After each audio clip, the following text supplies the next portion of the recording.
15.7 trillion naira at the end of December 2019. Senior Democrats have responded by accusing him of committing a gross offense. The All Progressives Congress has vowed to punish the Ogun State Governor, Ibikule Amosu.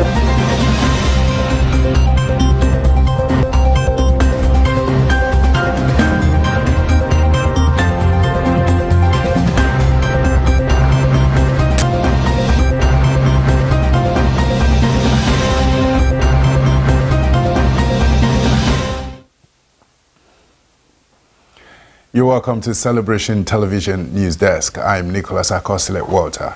Here are the news making the headlines. Delsu reduces COVID-19 levy as Okowa intervenes. Work resumes at Libya's largest oil field. U.S. elections. Biden says Florida seniors expendable for Trump. Federal government will double Nigeria's airports by 2023, says Minister. Buhari to grace celebration of 60 sports icons, October 16th. Please stay with us as we bring you details of our news after the short break.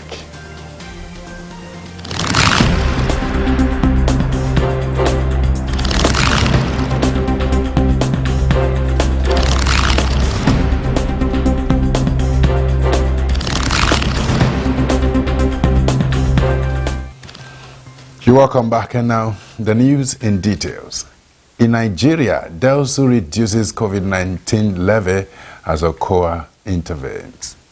The management of Delta State University Abraka has reviewed the 5,000 COVID-19 levy to 4,000 naira following the intervention of the state governor, Dr. Ifeanyi Okowa. This was contained in the university's official bulletin issued by the Information and Public Relations Division of the Vice Chancellor's Office. The university had asked undergraduate students to pay 5,000 naira and postgraduate students to pay 10,000 naira as COVID-19 levy, arguing that the fund raised will be used to upgrade health facilities on the campus to prevent the spread of the virus. The students kicked against the fees and shut down the school in protest, a development which compelled the government to wade in. The institution's bulletin read in part, this gesture should be seen as a positive disposition of the present university administration to sustain the cordial relationship that exists between the university management and the students. According to the bulletin, the budgetary department of the university would work out a procedure for the refund of 1,000 naira to students who had already complied with the payment of the earlier sum of 5,000 naira. It was also gathered that the postgraduate students are still to pay the stipulated amount of 10,000 naira. Moving forward quickly, as Nigerian Senate chamber will soon have 50% of women, says representation. Lawan. President of the Senate, Senator Ahmed Lawan, says very soon the Senate chamber will be made up of 50% of female representation. Lawan has underscored the need for the federal government to ensure the protection and empowerment of a girl child in Nigeria, adding that efforts must be made by the government at all levels to prioritize the protection of the girl child from violence, rape, and all forms of discrimination. Speaking at plenary as part of moves to commemorate the 2020 International Day of the Girl Child, which was celebrated on Sunday, 12th October 2020, the President of the Senate said one day, very soon, this chamber will have 50% of female.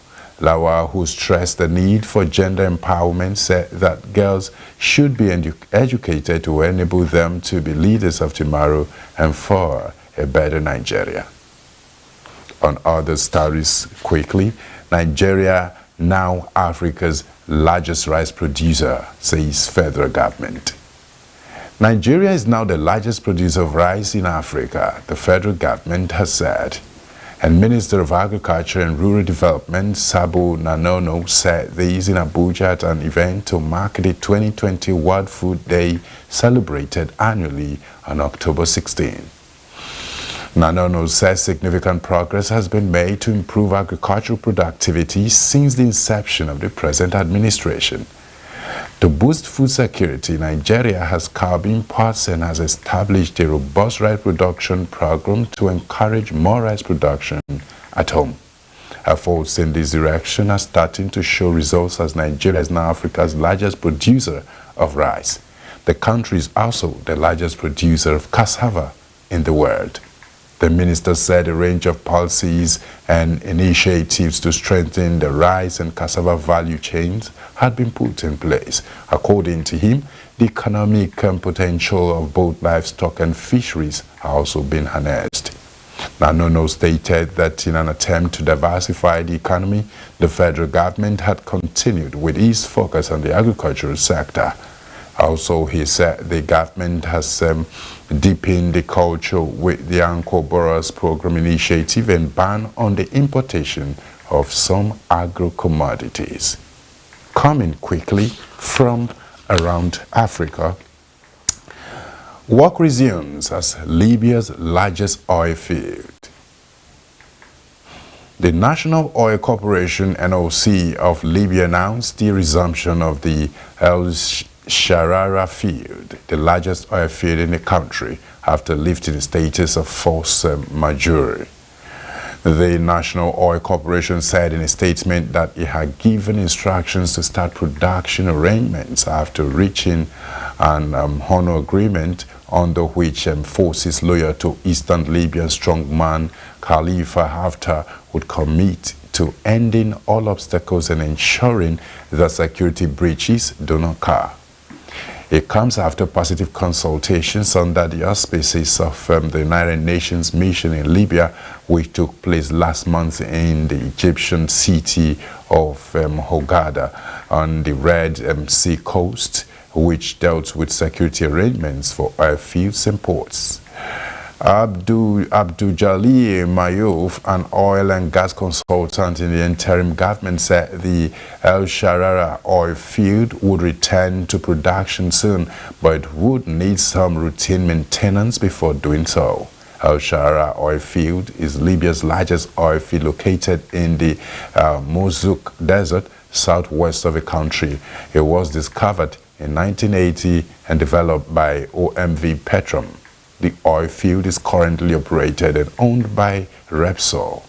The field produces about a third of Libya's crude oil production, with while official estimates says that its reserves amount to nearly 3 billion barrels of oil, and thus it is considered one of the largest oil fields in the country, next to the El field.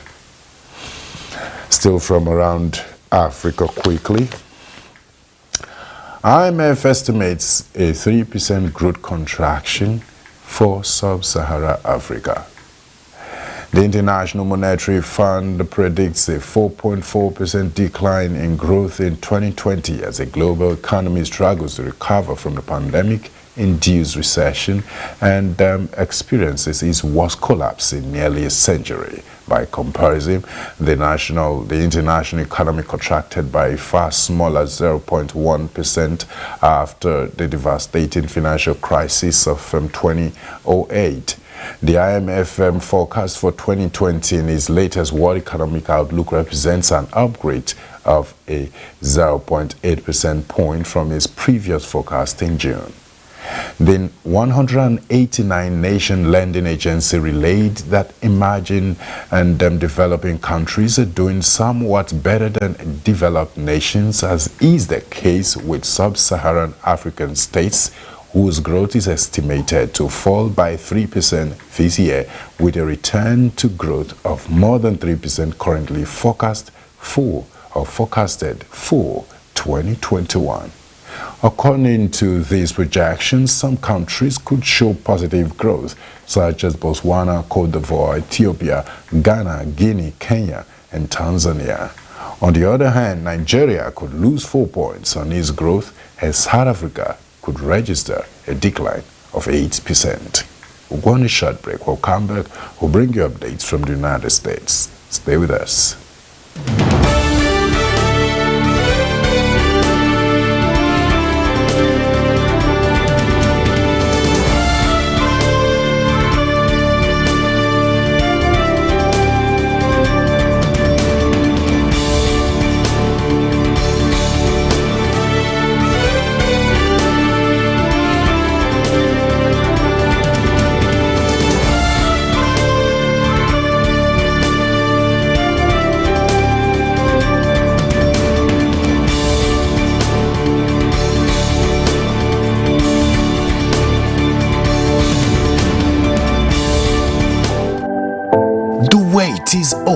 You can now connect to Celebration TV's official website, www.mycelebrationtv.com. Specially designed for your satisfaction, you get to access a lineup of inclusive contents and programs of Celebration TV. Get the latest updates and news stories from our news desk. Be kept abreast on infos about all outreaches and events of the Resurrection Apostle Johnson and Dr. Lizzie Suleiman. Watch Celebration TV on the go via our 24/7 live streaming service. With all these and more, we'll make your partnership with us as we take the gospel around the world way easier with just a click. Hurry now. Visit www.mycelebrationtv.com.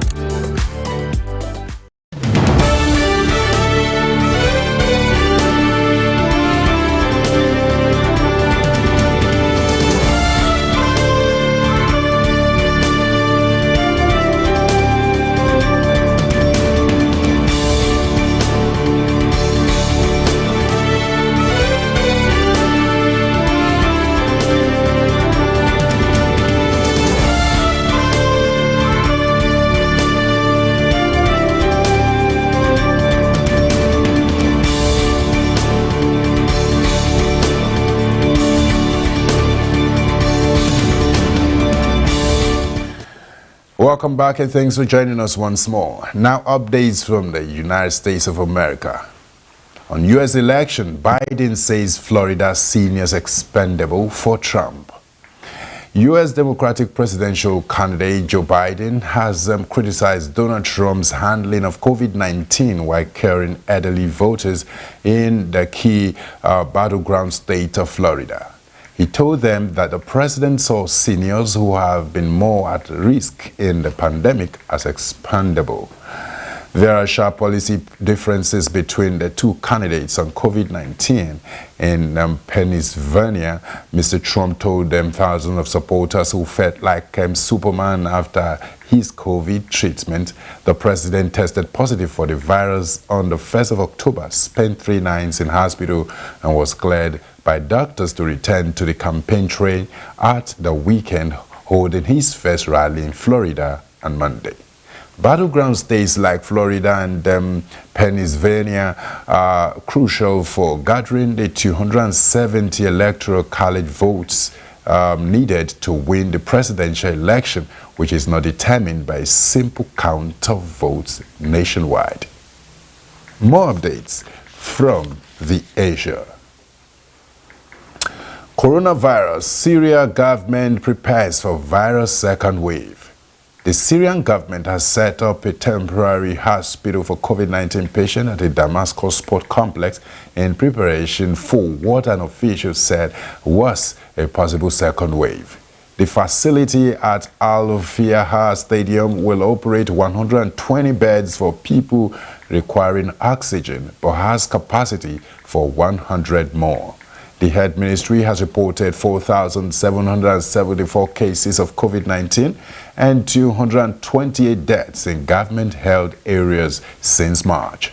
However, experts believe the actual figures are significantly higher. Last month, researchers in the UK estimated that only a fraction of deaths due to COVID-19 in Damascus had been reported for various reasons, including limited testing capacity.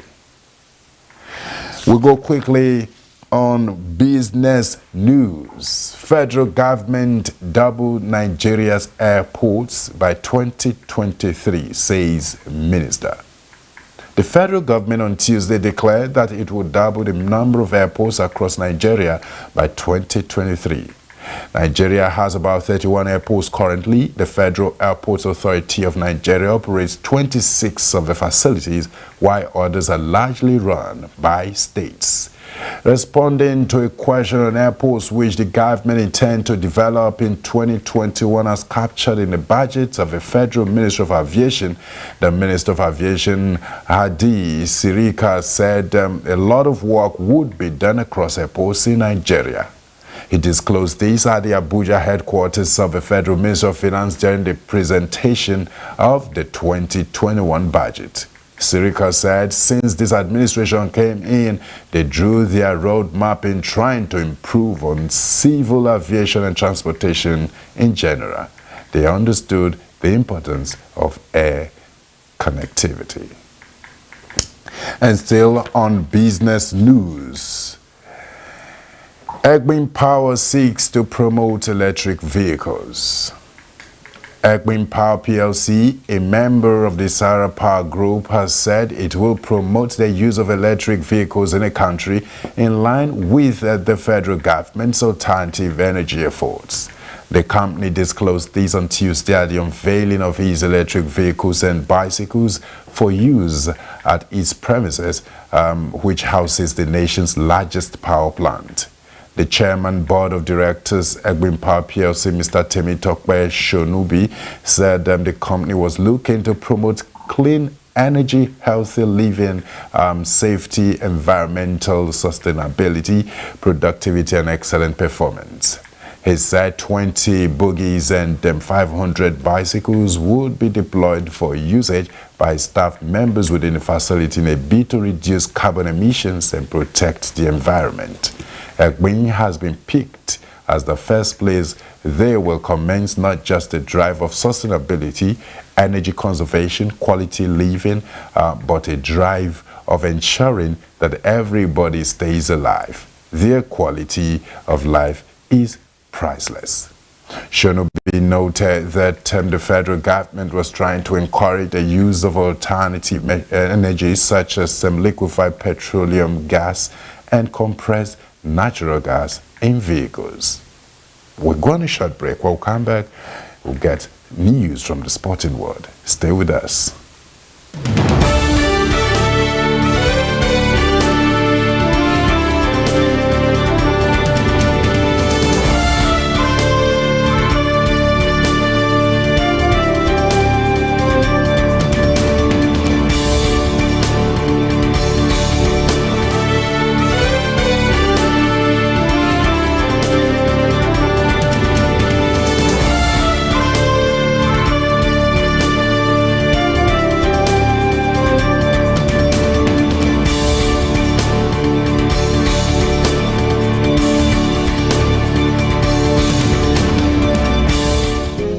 Welcome to the official podcast platform of Apostle Johnson Suleiman, AJS Daily. You will get daily series of profound teachings and anointed prayer series to build your faith and bless your life, move you from where you are to where you are to be. You will be equipped with the undiluted word of life, strong and imperative enough to help you achieve all-round success. These and more will be made available to you on this platform by the Restoration Apostle, #AJS Daily. You can listen and connect with AJS Daily on Apple Podcast, Spotify Podcast, Google Podcast, Amazon Alexa, and as well as Stitcher and many more. AJS Daily for your all-round success.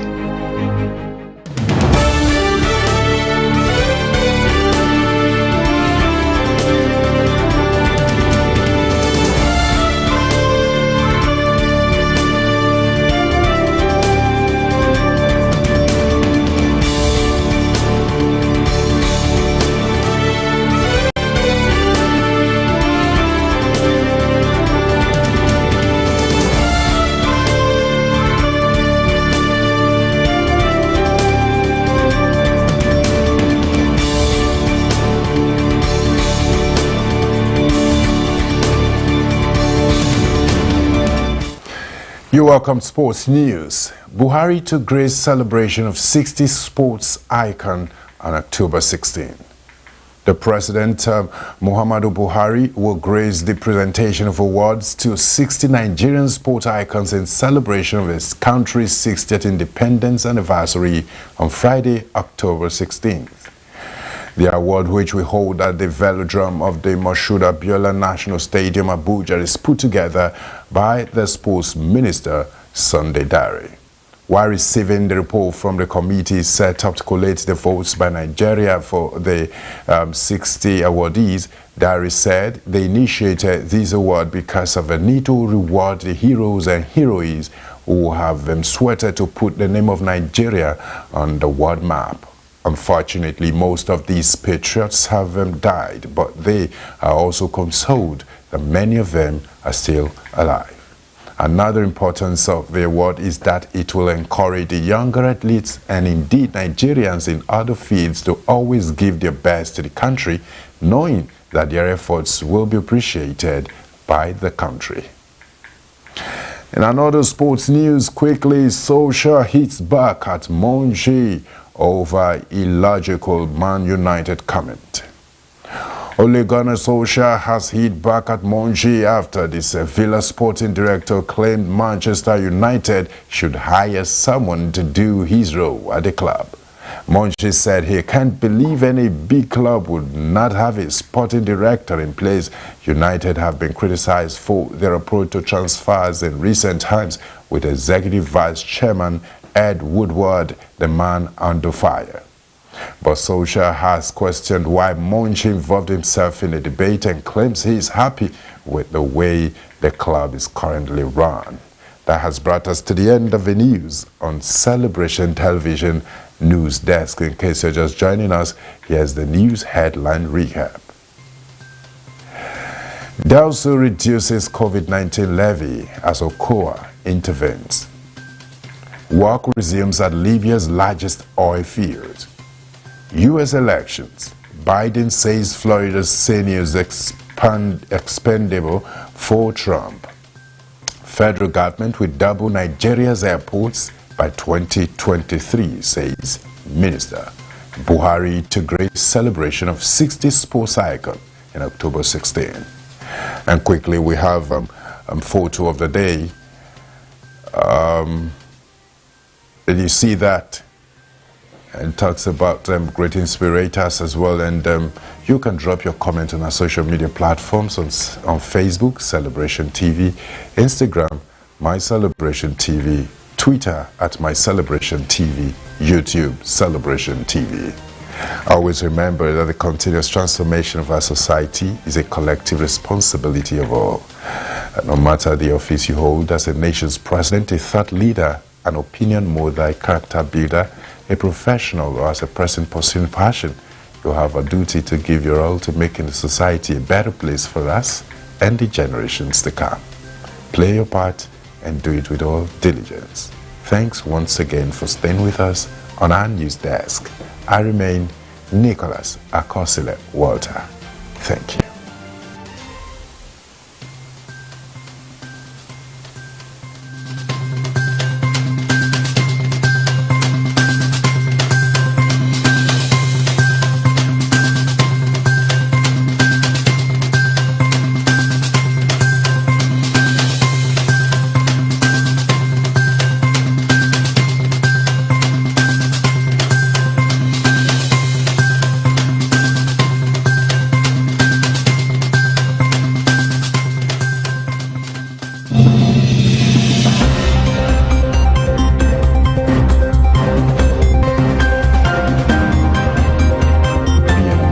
To 15.7 trillion naira at the end of December 2019. Senior Democrats have responded by accusing him of committing a gross offense. The All Progressives Congress has vowed to punish the Ogun State Governor Ibikule Amosu